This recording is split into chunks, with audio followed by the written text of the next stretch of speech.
Здравейте, приятели! Добре дошли на моят канал Веда Морана Одина. В това видео вие ще получите информация за това какво представлява самия канал, какви са ритуалите на самия канал, как работят, с каква енергия работя и как по най-добрия начин да се изцелявате чрез него. Аз се казвам Веда Морана Одина. Това ми е магическото име с степен маг. Какво означава маг? Маговете работим с всички сили и не сме обвързани да работим с конкретни енергии. Тоест магът означава, че има права да работи с повече канали. Докато примерно има в нашия бранш практици, които работят с един канал. Когато работим с човек, който има един канал, обикновено има препоръка да не се смесват енергиите. Тъй като в такъв случай много често има такива енергии, които са противоположни и не бива да се смесват и човека работи по направление, в което е обучен и до което е дорасъл. Докато маг, думата маг означава можеш човек. Магът е висока степен в магията. В принцип мага не е лечител и не е гадател или гледач, както е известно. Когато впадате на моя канал, вие ще намерите ритуали, които са с различна насоченост за подобряване на човешката съдба. Аз се занимавам предимно с възстановяването на матрицата на живота на човека. Какво е матрицата на живота? Всеки един човек се ражда с определена мисия и с определени задачи. Като датата на раждане на всеки един от нас, това е неговия ключ, това е неговия паспорт, така да се каже, или неговия код, който определя какви задачи има на Земята и показва какви изпитания ще мине този човек, какви уроци има да научи, какво може да постигне.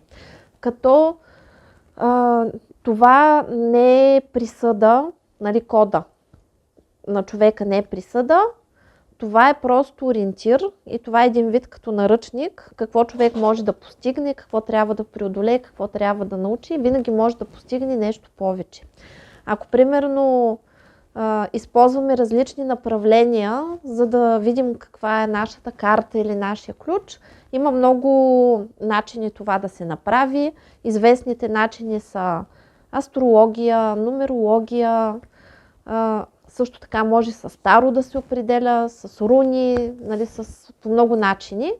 И аз използвам комбиниран начин, който си е лично мой авторски. Този метод го преподавам в моята школа, езотерична школа Валкирия. Той е все още в разработка. Предстои издаването на специална книга, която ще бъде езотерична нумерология и силата на числата, матрицата на живота и прочее. Всичко ще бъде вътре описано подробно за желаещите да учат примерно от мен. Да се върнем на предното. Когато човек открие каква му е мисията, нали, това е неговата матрица. Матрицата на човека се състои от няколко сфери и това е нашия живот. Примерно личен живот, като лична реализация, характер, начин на мислене, изразяване и как хората ни възприемат като цяло. Другата сфера това е примерно любовта и семейството, кариера и финанси. приятелски кръг. Нали, това са различните сфери в живота на човека. Нали, отношенията с децата, хобитата, които имаме.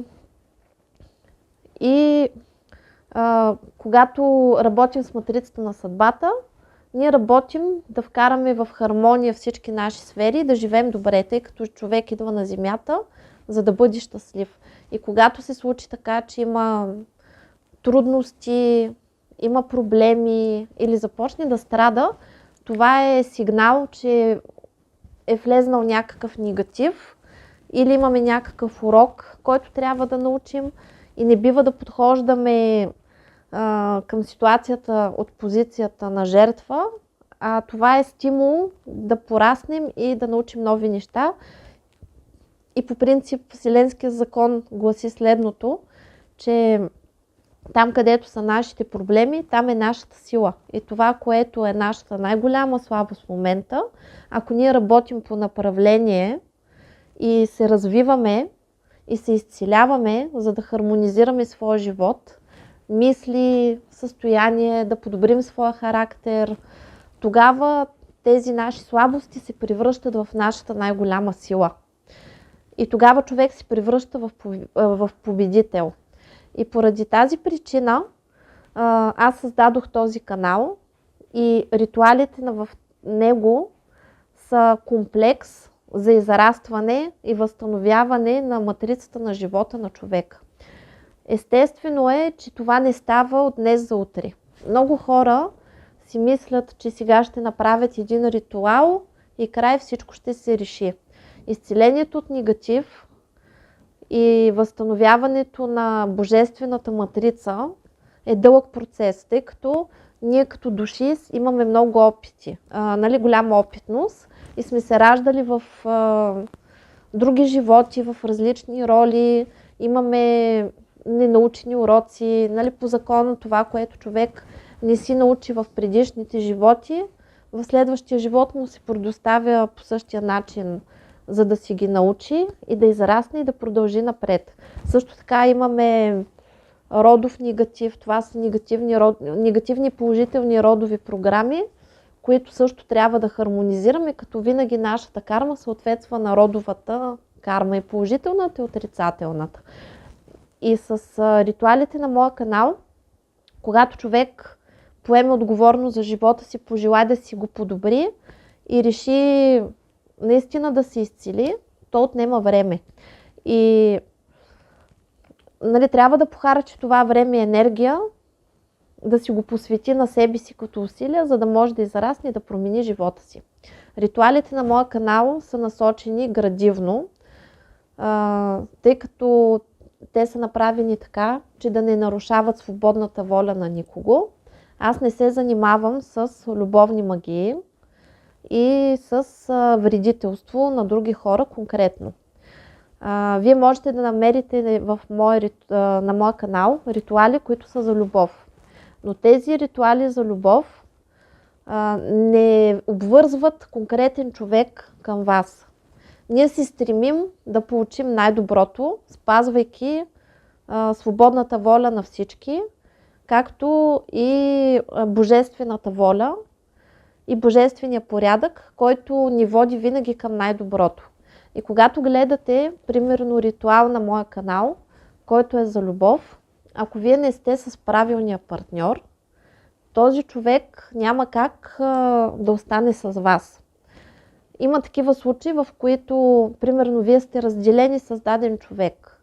Когато гледате ритуалите на моя канал за любов, ако този човек не е вашия човек, не е най-добрият вариант за вас, тези ритуали няма да ви го върнат, а ще ви помогнат да се освободите от мъката, страданията и зависимостите, които имате към този човек, и ще ви помогнат да намерите най-добрия възможен партньор за вас. Като в същото време ще се промени начина ви на мислене, ще се промени вашето самочувствие и вие ще промените своите вкусови предпочитания към партньора и ще подобрите изключително много своето самочувствие. Когато сте с неподходящ партньор, примерно имате такива сложни отношения с партньор и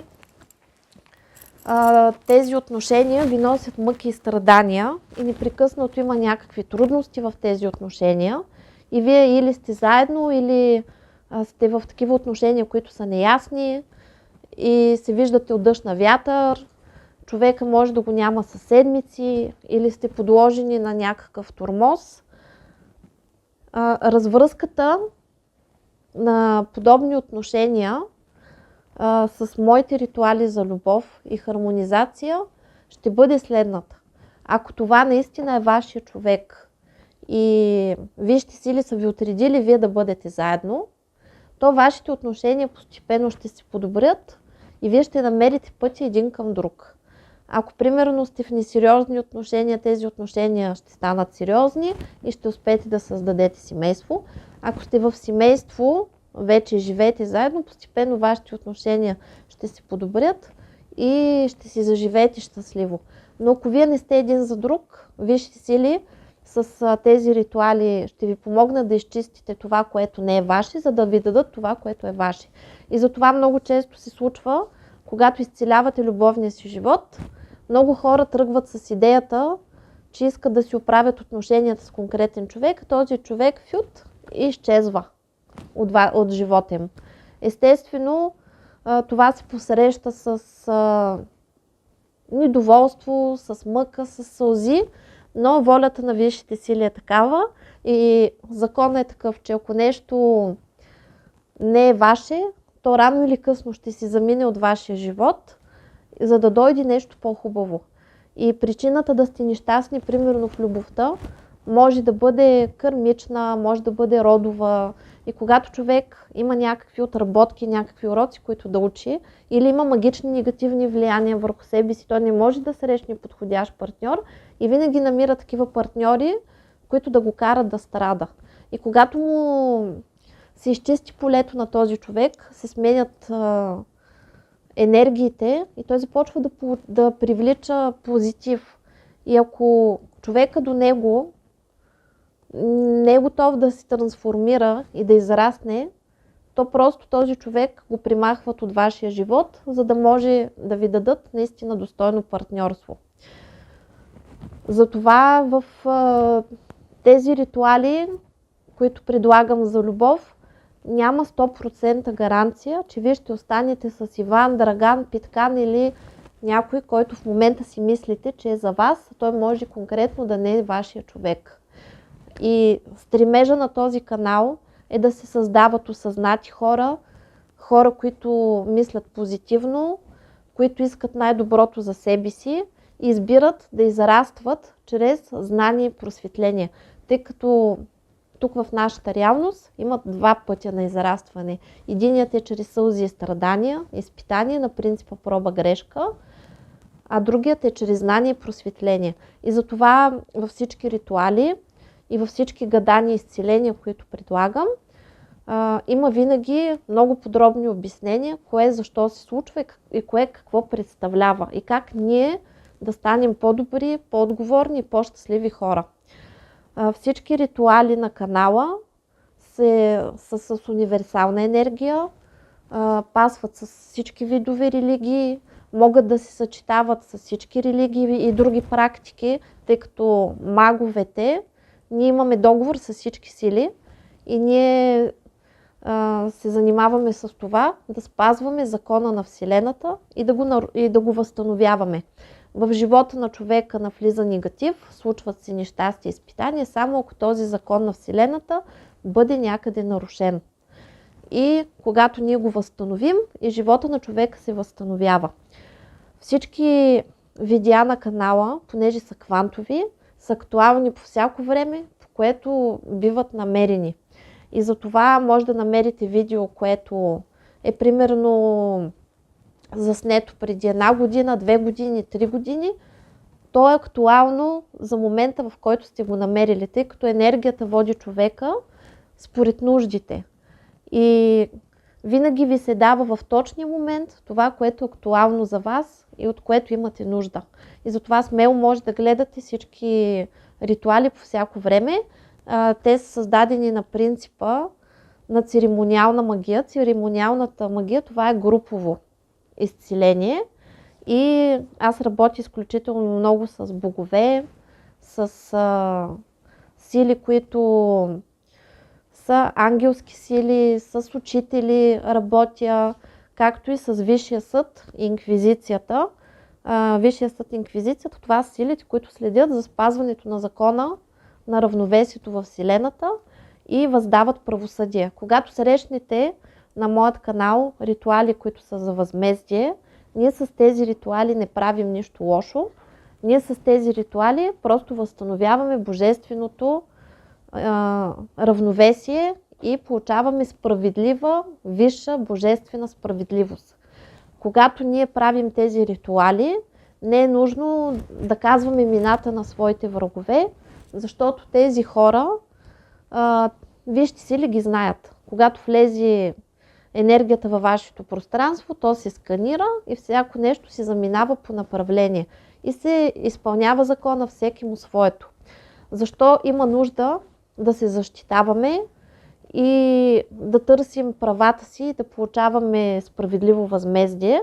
Защото човешкото съзнание така си е устроено по божествен порядък и когато човек бъде ощетяван, накърняван, тормозен, той не е длъжен това да го търпи, тъй като основният божествен закон се нарича не вреди. И когато някой дойде да ви вреди на вас, вие сте длъжни да се защитите. Никой не е длъжен да търпи, да бъде мачкан, да бъде ощетяван, да бъде ограбван, да бъде обиждан, да бъде унижаван и прочее. Ние сме любими деца на Вселената и заслужаваме всичко най-добро, заслужаваме божествена защита и небесният порядък е като земния. Например, идва някой човек у вас с една бухалка и ви спотрошава къщата. Всичките ви мебели, прозорци, унищожава ви стените на къщата, изпочупва ви паркета по земята, нали, създава ви голяма мизерия. И вие какво правите в такъв момент? Отивате в полицията, пишете жалба, завеждате дело срещу конкретния човек и искате обезщетение, искате да ви се възстановят загубите, които сте преживели. Обаче, ако кажете от мен да мине, прощавам на този човек и няма да си търся правата, няма да търся висшите сили и да си търся справедливото възмездие, сметката остава за вас.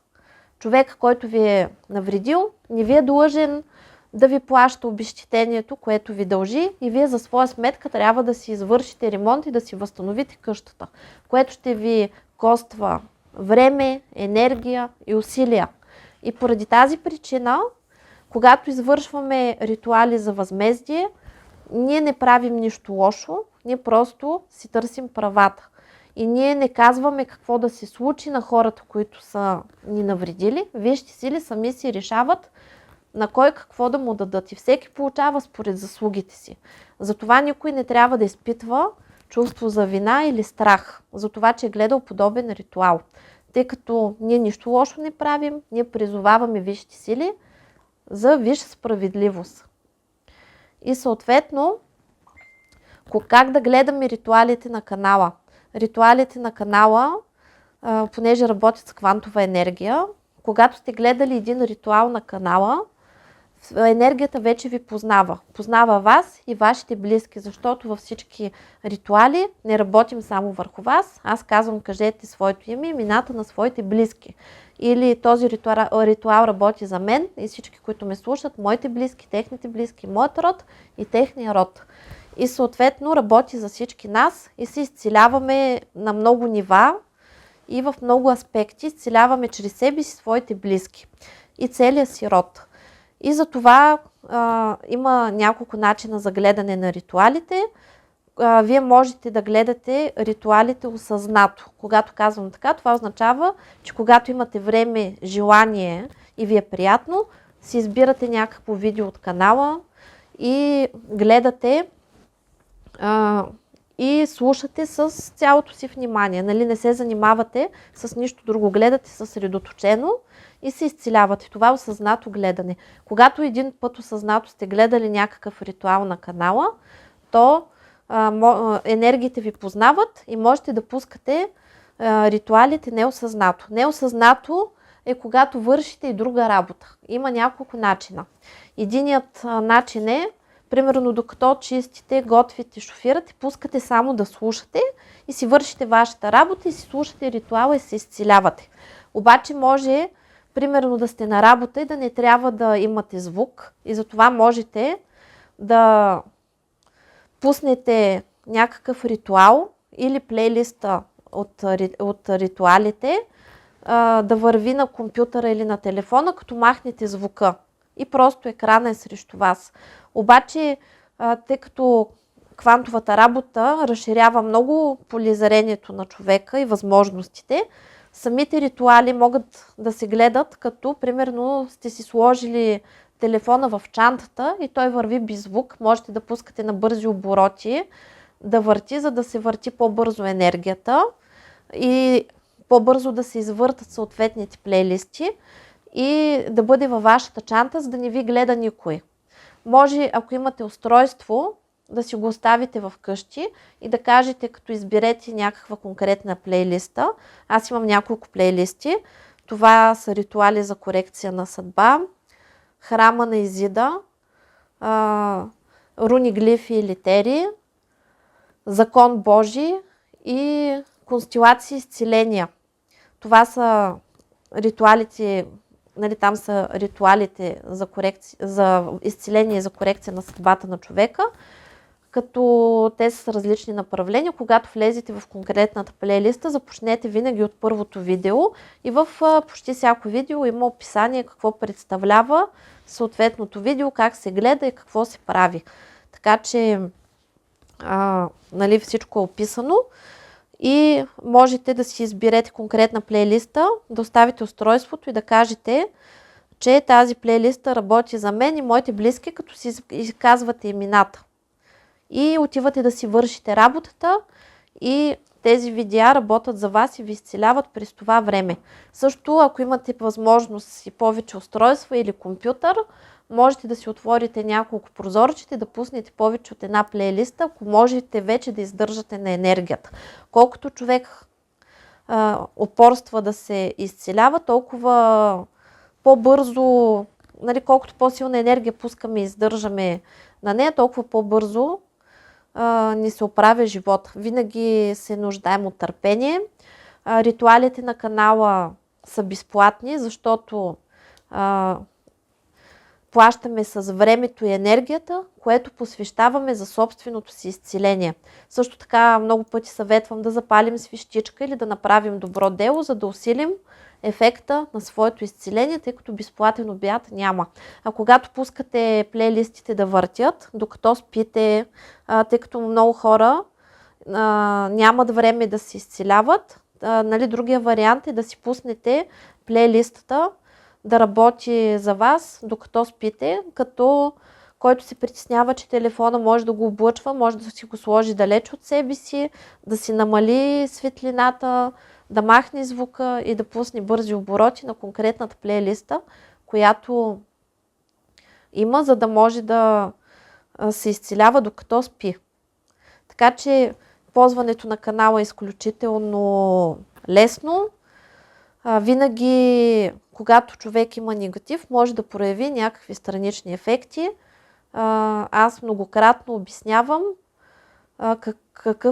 какви странични ефекти може да ви се проявят, като главоболие, световъртеж, гадене, повръщане или някакви грипозни състояния, или да се случат някакви препятствия, примерно на човек да си чукне колата или да се удари леко. Това го наричаме малкият дявол, защото се случва нещо, което е трябвало да бъде много по-сериозно, но вижте си ли, за да ви откупят и да ви оттърват, ви дават нещо минимално, колкото да се каже, че нещо ви се е случило. Това се случва, когато човек е виновен за нещо и е бил наказан.